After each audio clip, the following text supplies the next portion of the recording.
All right, men. So welcome to today's episode. I'm super excited to have Dr. Jennifer Finlayson-Fife with me. Someone I really look up to. She's really shaped a lot of the way that I think about marriage, think about intimacy, and yeah, just really happy to have her on. So Dr. Jennifer Finlayson-Fife, she is an LDS sexuality and relationship coach and educator, is what you have on your website right now, right?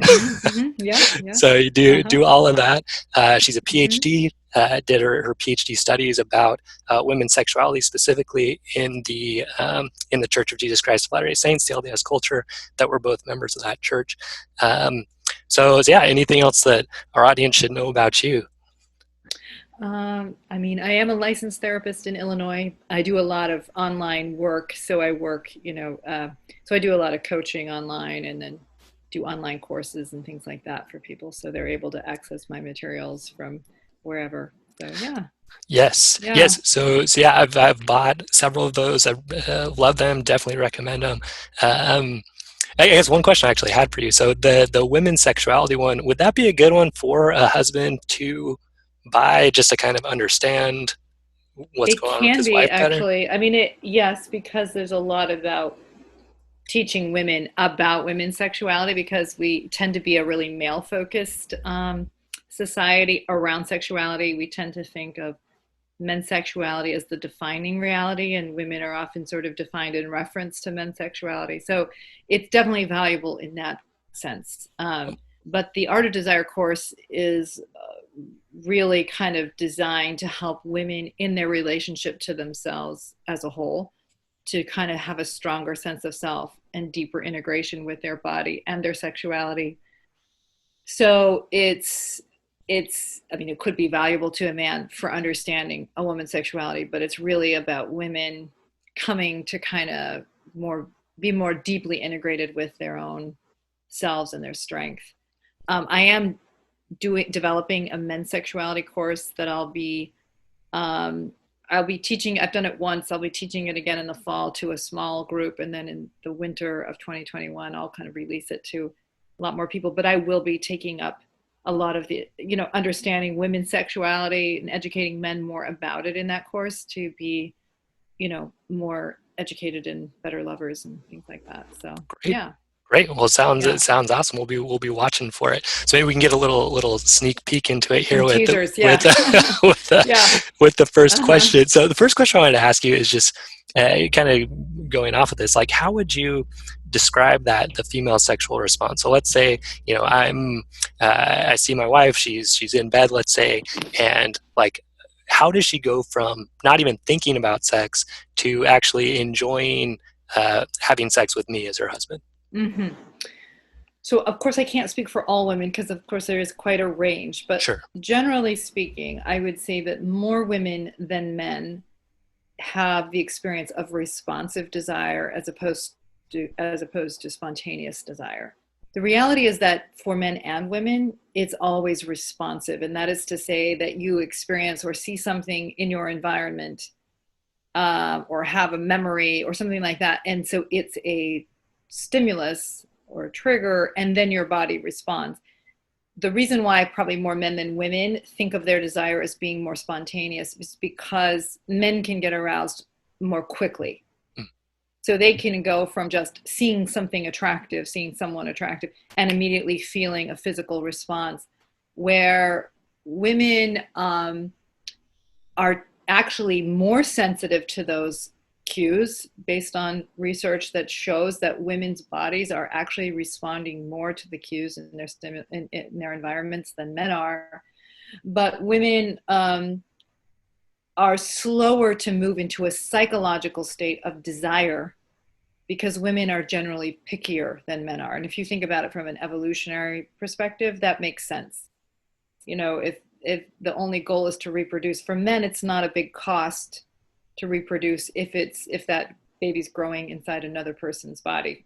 Sure. Yeah. Yeah. For a woman to reproduce, you're going to be much pickier about, so your body may, women are kind of emotive, naturally erotic creatures, but you are going to be much pickier about where you really open up and let someone in, so to speak.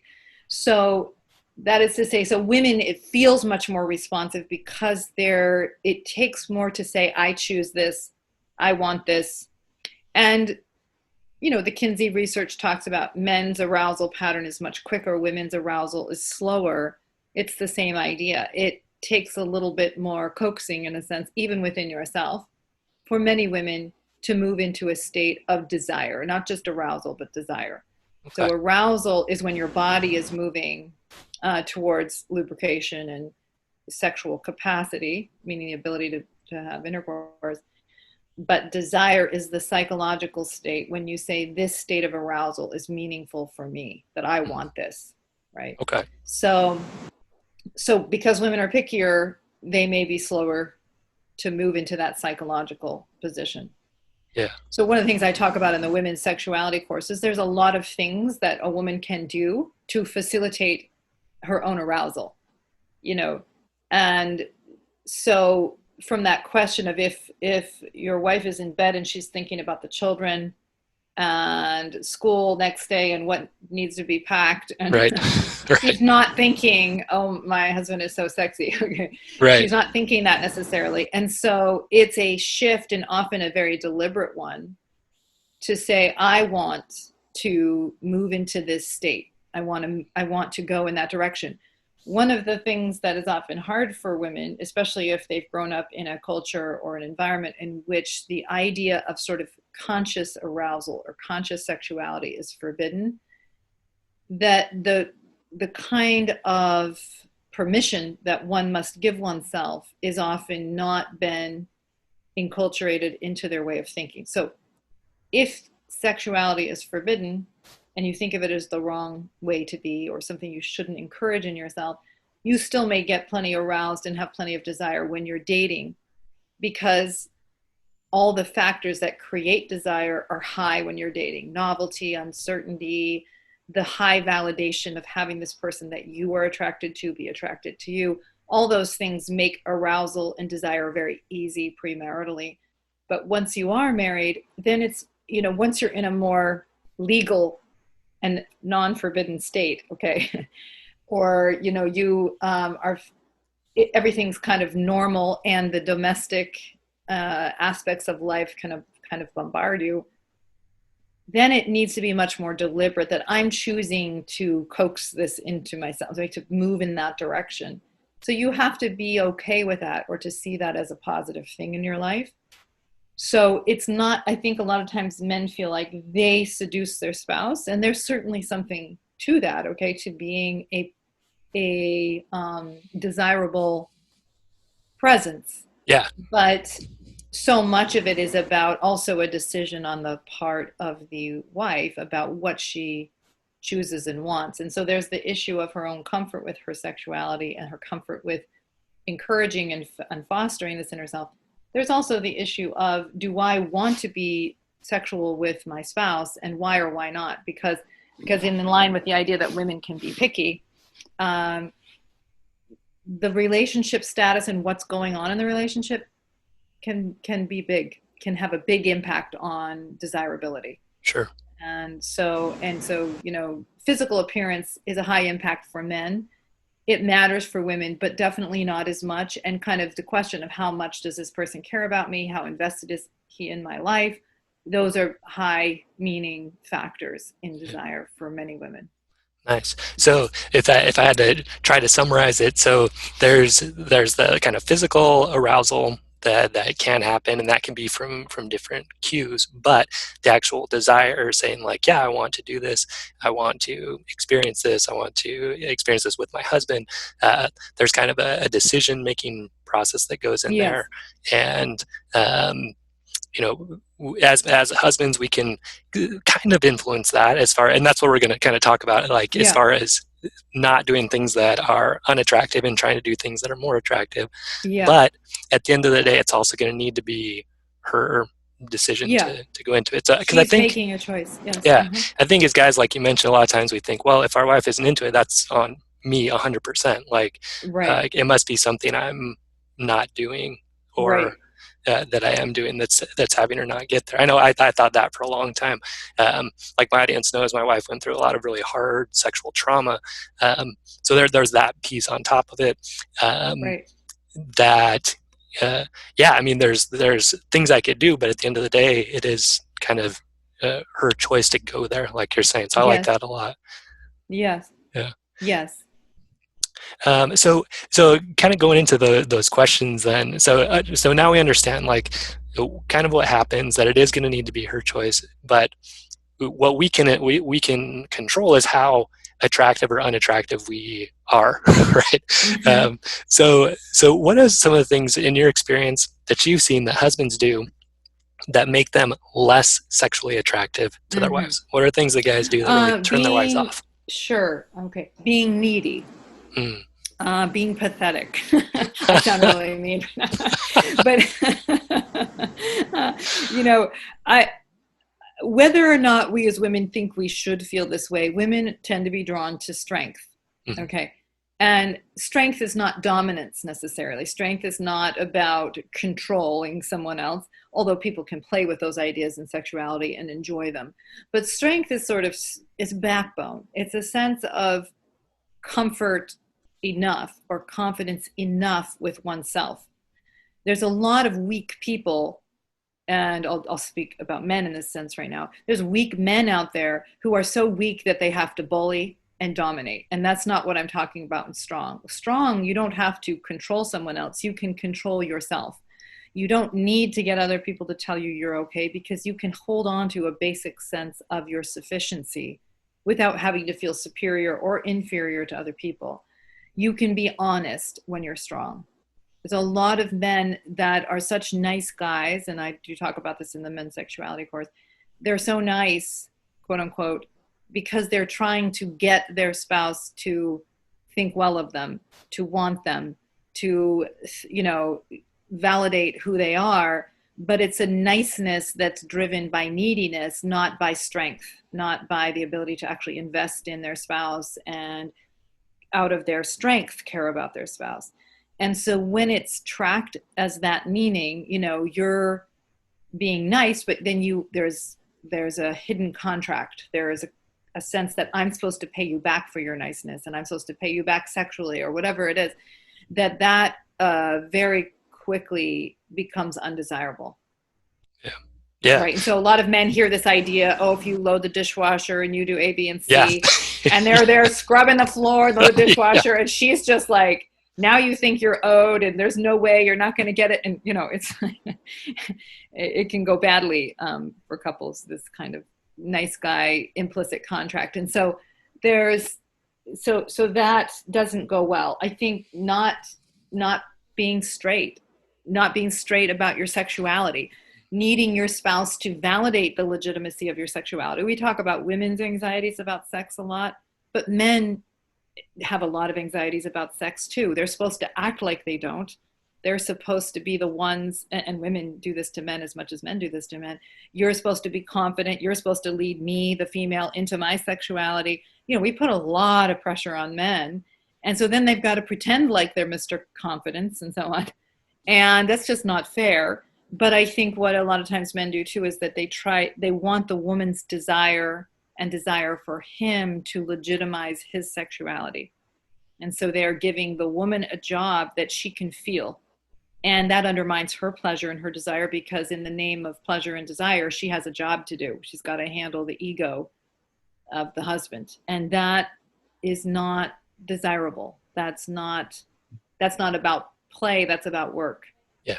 And so a lot of times these hidden contracts and hidden obligations are playing a deep role in the sexual interaction, but they're not visible. They're just wreaking havoc on the desirability and the freedom in the interaction. Yeah. Yeah. So you guys, you heard it here, right? So this is two witnesses, right? Mouth of two witnesses. And really, if you've heard some of my other podcasts, I really learned a lot of it from Jennifer here, Dr. Finlayson-Fife. This idea, like the way I put it to guys too, is it's really even treating your wife like a prostitute in a way. Like you're like trying to buy sex from her through maybe Services. Uh-huh. yeah, Yeah. through services, yeah, Right. or even through maybe hey, like I bought this house for you, or like, Yeah. who's paying the bills here, kind of thing. And that's Yeah. even more directly like treating it that way, like Yes. a transaction. And and to in men's defense, I suppose, if I want to say that, I'm not sure, but I mean, there's been a lot of implicit messaging to men and women around that idea For sure. that this is the marital sexual debt. Never say no to your husband. If you live your life well and you provide well, basically your wife will be there to kind of gratify you sexually. So a lot of the messaging that men and women receive, especially in traditional cultures and faiths, is the idea of a kind of implicit contract, not an intimate partnership. And so a lot of people are saying they want an intimate partnership, but are operating within an implicit contract of need. I service you, you should service me. Right. I provide this for you, you should provide that for me. And that's one way to do marriage, but it's not a way, often people have two competing ideals and they can't see that one actually precludes the other. Yeah. Yeah. Yeah. So we kind of cover here, like, what are those things that turn our wives off? So being that nice guy that's doing things, but with that expectation of something back, what I call being a mosquito, the basically kind of hammer it in, like you owe me this, kind of more what I call being a dictator, basically like trying to put her down so you feel good about yourself. So yeah, those are. What about anything physically, like just as far as her body goes, that is women care unattractive? quite a bit about cleanliness, Okay. And they can care about it sometimes more than men do in return. So this is just based on research that women like your breath to smell good, they like your body to smell good. So generally speaking, I'm sure there's some women out there who don't care, of course, but I think grooming matters and smells matter. I think like part of loving someone is tolerating the fact of aging, and you character becomes a big factor in desire. And luckily for men, women value it more than physical appearance. Women have to deal more with that. Physical appearance tends to stay present for men a little bit more than for women. But women do care about it, so I don't mean to say that. But if you have, what was I going to say? So while it isn't really, really present, I think this issue of character and how invested you are is the biggest issue. But yeah, be considerate about breath and smells, and yeah, that's all a big deal. Fair enough. Well, and get your hair cut. Like, oh, geez, yeah. Shave. Yeah. She's looking at me right now. I haven't cut my hair for a while. I got to blame COVID, though. I got to blame COVID. I know. Well, here you go. Like, my hair is longer than ever right now because of COVID. So, yeah. Well, good. Well, but guys, like, that's something pretty simple we can do, right? Take a shower before, put some cologne on, groom yourself to look good. Something pretty simple. So that's good.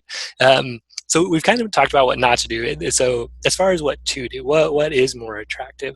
And so we just talked about the physical side, but then as far as, you've kind of touched on this already, but what can guys do that just is kind of generally more attractive, that's going to make your wife say, hey, like, yeah, like you mentioned, actually choose to engage sexually with us as their husband? Mm-hmm. Well, it has a lot to do, and my courses really kind of deal with this, because you don't really know it if you read like a Cosmopolitan article on 10 tips for better sex, but yeah, because it's not the kind of thing that you write in a quick article. But the thing is that it really character really matters a lot in long-term sexual relationships. And so the issue of the kind of person you are has a lot to do with your desirability, because are you somebody that it's safe to cozy up to? Are you somebody that you want, that your wife is going to want to open her body and heart up to? And if not, why not? I was talking to a couple yesterday, and desire has been a big challenge in the marriage. And I asked her kind of why she stays at arm's length from her husband all the time. He's definitely the higher desire pursuer, and she's arm's length. And she said, it's an issue that I don't trust him enough to open my heart up to him. And so as we kind of explored that a bit, he was acknowledging, to his credit, that he hasn't been trustworthy, that he's had a hard time, not in the way that most people might think by that. I don't mean that he's been unfaithful. I mean that he's had a hard time caring about her, not resenting her. He's resented her tremendously for her not validating him sexually, for the ways that she has held back from him. But he's had a hard time celebrating her successes. He's had a hard time being free enough within himself to really, really care about her. The reason is because he's so needy for her to tell him he is enough. And the more he's needed it, the less she's been able or willing to give it. Yeah. Now, right now, I'm just going to focus on the guy because she plays a role in this. Sure. But, he was really acknowledging, I haven't been trustworthy. I've been petty. I've made you pay for the ways that you don't love me. But he also said, I get scared of that idea because it's also so hard for me to stand up and tell her what I really think. He's like a quintessential nice guy. It's hard for me to disagree with her because she'll get really upset. And then maybe we'll never have sex, right? And so he is being clear that he has a hard time being honest, and he has a hard time being trustworthy for himself, if that makes sense. Yeah. So he was starting to put it together that, like, I'm so validation focused. I'm so trying to get her to tell me I'm okay, and when she won't, because I'm being pathetic, then I resent her, rather than really being more honest, more trustworthy, stronger in the relationship, more trustworthy for myself, like stand up for things even though there will be conflict, but things that really do matter and have some backbone, but stand up for her also, because he's giving her too much power, and then he wants her validation, but he resents her because she's more of a self object than she is another person. Does that make sense? A self object, that's like I can't remember who's Kohut, I think, is who talked about that, the post-Freudian theorist. But a self-object is, where you exist as a measure of me. So I don't actually see you as a full person and care about you as another sentient being separate from me. I see you as somebody who either validates me or doesn't validate me. Right. Yeah. Have you read Leadership and Self-Deception? That are familiar with that? I have a long time ago. Yeah, kind of that same idea. Like, we can see other people as a person or an object, and Yes. The way I look at the object is they're either a vehicle to get you what you want, an obstacle that's in the way of what you want, or just kind of irrelevant, right? And as long as you've got that frame, that using frame, yes. Right. I mean, that person, she's not going to choose to have sex with you at that point, right? If you're trying to treat her like that object, or see her in that way. That's right. And it obviously can go where men will have low desire if they feel used. Certainly it can go that way. Sure. I think women tend to be more sensitized to that issue, but I think anytime you think somebody is choosing you to just manage something about themselves, I mean, choosing you, it isn't really choosing you, but they're in pursuit of you to manage something for themselves, it's going to infect desire. Yeah. Mm-hmm. Yeah. Somebody whose work I follow a lot and care is David Schnarch, and one of the things I remember him saying was, your wife will prop up your ego or your penis, but not both. That's a good one. I like that. That's so true. Yeah. Yeah. So if she feels she has that job of managing your ego, it really will interfere with her freedom and her sense of desire. Yeah. And I think the way, like for me, I was in that mindset forever. Just like, look, I'm doing so much for you. Like, how come you can't give this back to me? Look at the flowers I bought you. How come you don't care? It's, but it was that, like, it was finally seeing like, hold on a second. Like, I'm okay just as I am. And the weird thing is, like, the less that you need that appreciation and attention and affection, actually the more you get it. That's right. Yeah, it's a paradox.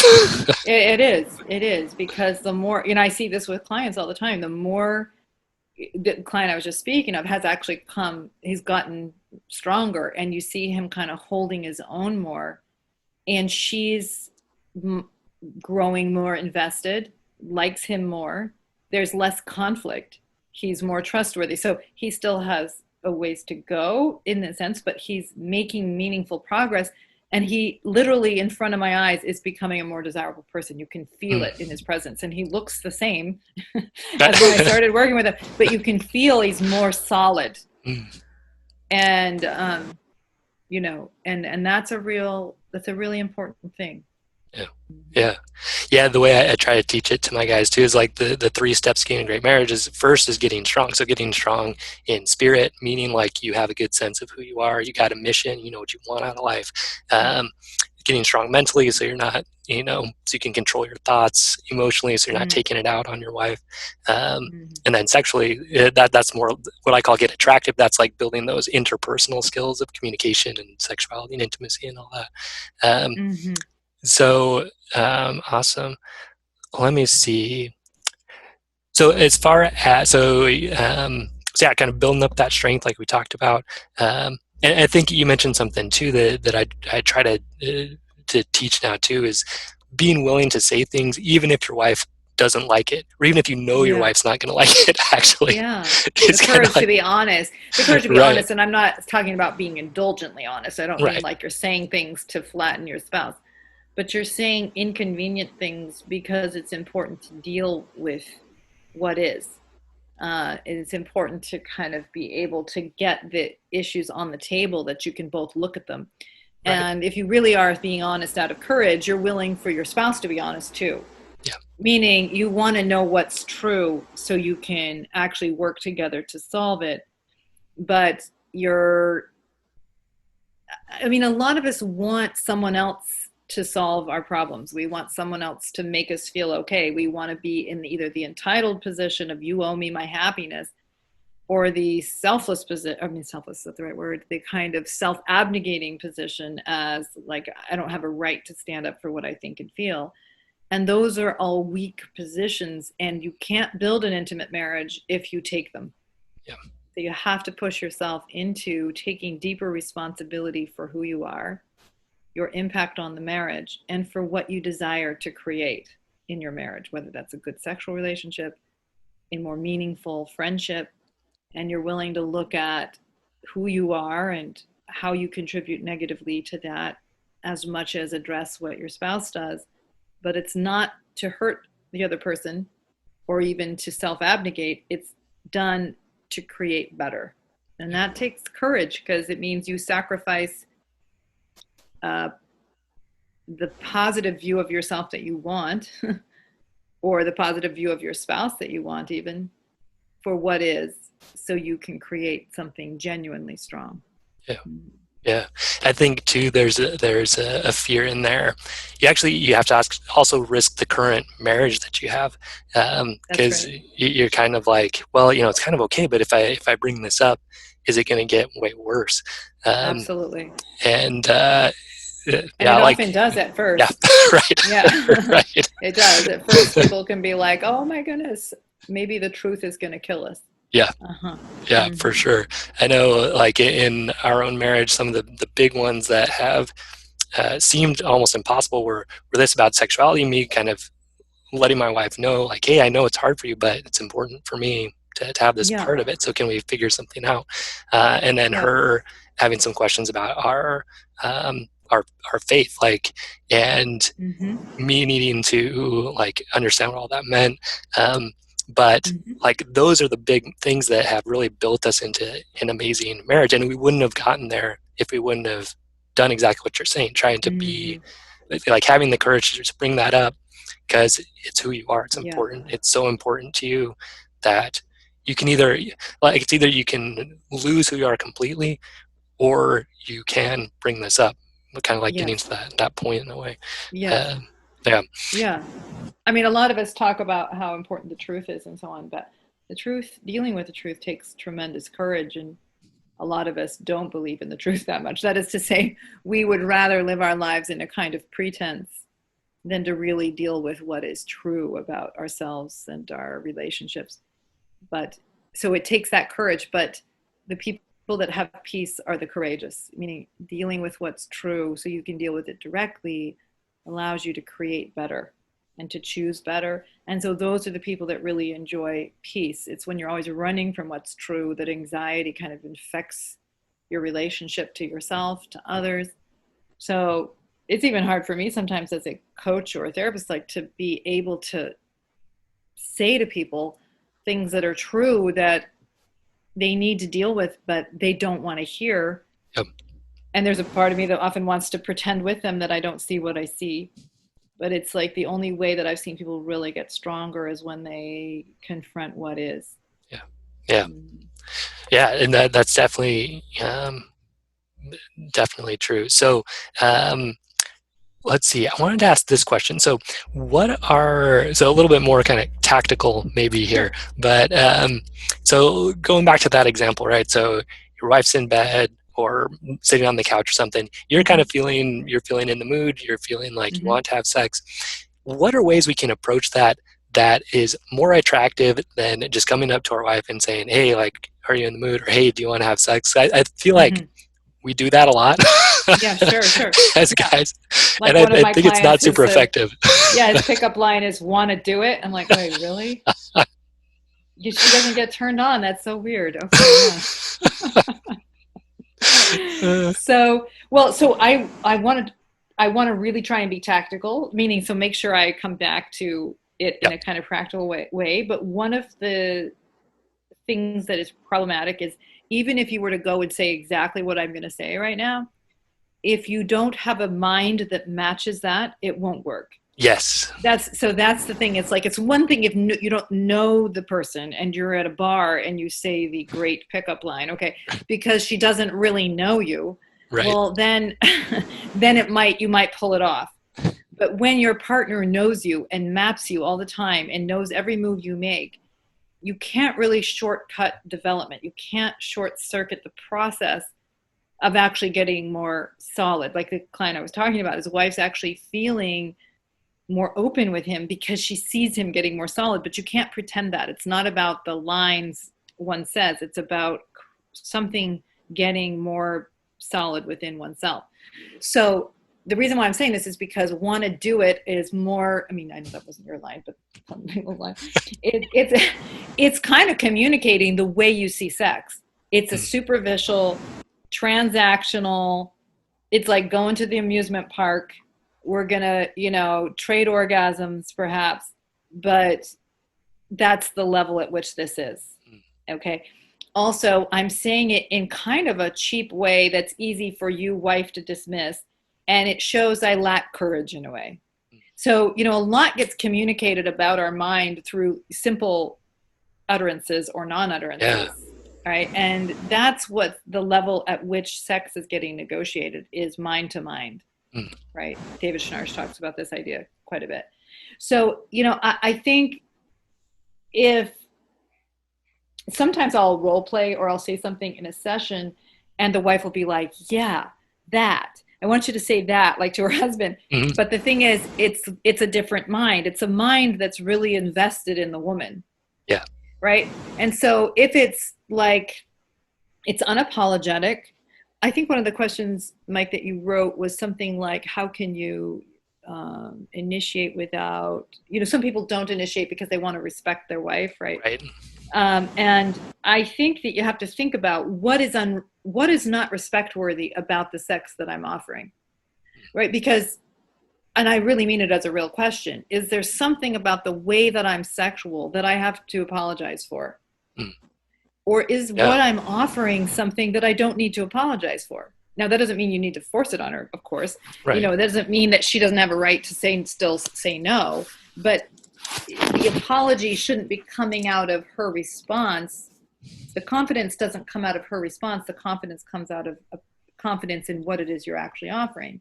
Yeah. And if what you're offering is, I like you, you matter to me, I want to be close to you, I'm attracted to you, you're a desirable woman, it's good judgment that I want to be close to you, I don't apologize for it, it's good judgment that I want to have sex with you.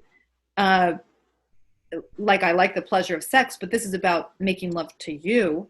Yeah. Okay. Then what do you have to apologize for? She can still say no, but don't apologize. Don't ask her to make it legitimate. You Mm. just make sure what you're in fact offering is legitimate. Got it. Got it. That's Yeah. super, Mm-hmm. super helpful. Um, Mm-hmm. yeah, Mm-hmm. because so I was listening to one of your podcasts a while ago, and you said something like, like women know the difference between wanting to have sex and wanting to have sex with them. Um, Yeah. and Yeah. like, so at the time, just to show you where my own development was, I was like, well, what's the difference? Like, I really, Yeah. like, I Yeah. really didn't Uh-huh. understand the difference. Yeah. Uh-huh. So kind of like you were Yeah. Yeah. saying, um, well, maybe you can just kind of refresh Sure. us Say some of more those about, phrases sure. again. Like, well, yeah. Well, like, is it that, and I think a lot of women have learned to distrust men's sexuality. Hmm. Now, that's partly because of at least some men, obviously, but it's also in part the way that women often get taught about men's sexuality is it's non-discriminating. Men just are Yeah, sort of these sexual machines. Okay, well, okay, but then I, the wife, am your only legitimate outlet. So it's not about me. It's about you can't have sex legitimately except with me, right, but it's to use me to deal with your sexuality. So right. that's not desirable or tempting sex. Okay. Yeah, If it's that, look, I really know you, it's not that how to say it. I think Esther Perel said something like the quickest way to a woman's vagina is through her mind. Okay. So so that is to say, like, wanting to know her mind, wanting to know her heart, mm, noticing her, noticing the curve of her back, noticing her new haircut, right? This is all somewhat cliche, but it's true. It's like, do you see me? Do yeah, you care about my life, the things I'm invested in, the things I'm doing in the day to day? Are you just saying, oh, yeah, yeah, yeah, because you just want to get to sex? Or do you really care about me? Do you hold yeah, me in your heart? That's more developmental. Do you have the ability as a man, I'm speaking to men, okay, right now, because this is the same question for women, but do you have the ability to really invest in another person, not because you want them to validate you sexually and otherwise, but because you really do care about their well-being? And that's the level that really good sex happens. And then you have nothing to apologize for. So if it's like, look, I really do know you, I really care about you, I think about you, you know, it's just a simple thing. But like, there'd be times where I'm out doing workshops or I'm away from my husband, and he knows when the workshop ends, and he will send, like, he's just, I'm not asking him to, actually. I'm not even really thinking that much about it. He just is aware of what I'm doing, and he's thinking about me through the day. And then when the workshop ends and he knows I'm probably driving back home or whatever, he'll call and say, how was it and how'd it go? And my point in saying that is it's just like a consistent exposure of his mind that he carries me in his heart. Okay, yeah, that's a big deal for me. That's very much linked to the speed at which arousal happens mm, when I'm in right, fact with him, because there's this sort of recognition that this person really is invested in me as a whole person. right. Right. Right. Yeah. Mm-hmm. And yeah, great point. One thing that came to mind when you were talking was, and this was kind of one of the last questions, and I know we got to wrap up in a minute, but um, you were saying like, I want to do this for you. Like, I want to be close to you. I want to connect with you. Like, I'm attracted to you. I think some guys, even I struggle with this sometimes still, is like, well, if I have sex with her though, that's sort of like taking something from her, or that's kind of like yeah, I guess that's probably the best way to put it. Like, it's Yeah, that's really interesting. I mean, I think a lot of people's have put their sexual relationship together in that way. She doesn't really want me here. She's saying yes. I'm going to get pleasure on her body and be done. So how is that not on some level disrespectful? mhm, Because if she's not really into it and she's just accommodating me, so there's a difference between, a wife once in a while saying, I'm not really into it, but I really am completely fine with you being here if you want to be here. Okay, that's once in a while is probably fine. sure, But if you feel that you're being accommodated, but your partner is not involved and invested in that sexual relationship with you, you are taking something that's not really being offered. And so you are, in fact, participating in a kind of use. Now she's saying, go ahead, use me, but doesn't mean there's no price attached to it. And the price isn't just in her feelings about you. The price is also in your feelings about yourself.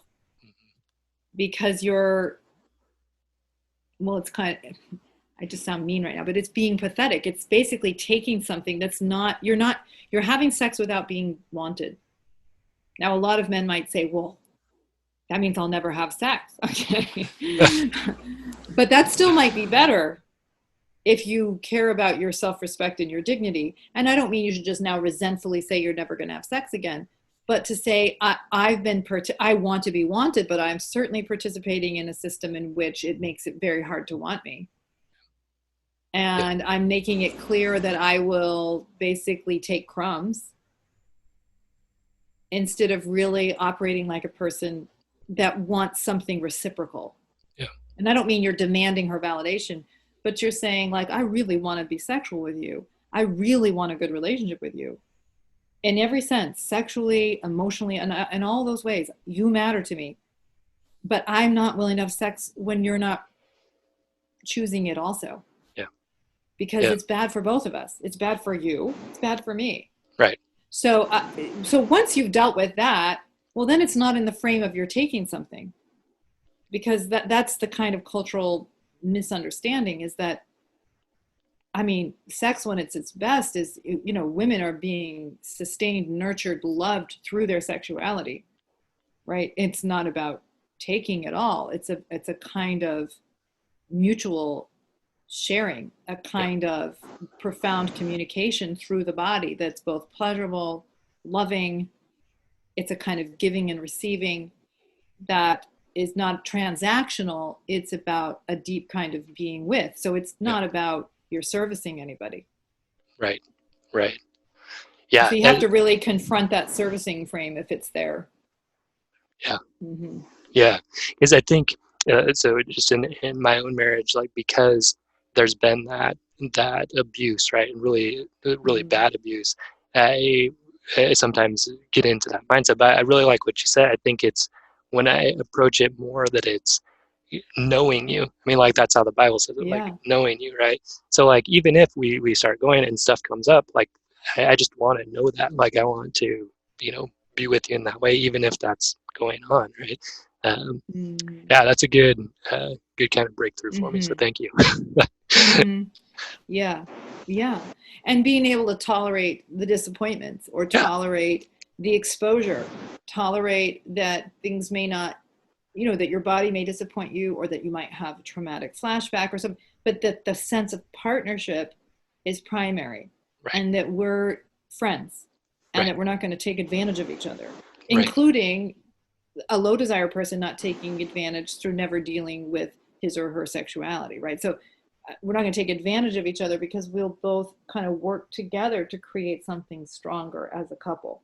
That's when, a couple is really able to go lots of places, is when they sort of start operating like that they're each willing to deal with themselves to create a home for two, sexually and otherwise. Right. Awesome. Well, Jennifer, thank you so much for your time. Really appreciate it. Guys, this is a master at work here. So go check out her courses. Like I said, I bought them. I love them. And hopefully we can do this again sometime. We'd love to connect again this way. And well, great. Yeah, thanks so much, Jennifer, for your time. You're welcome. And all right, stay strong, men. We'll see you guys next episode. Thank you.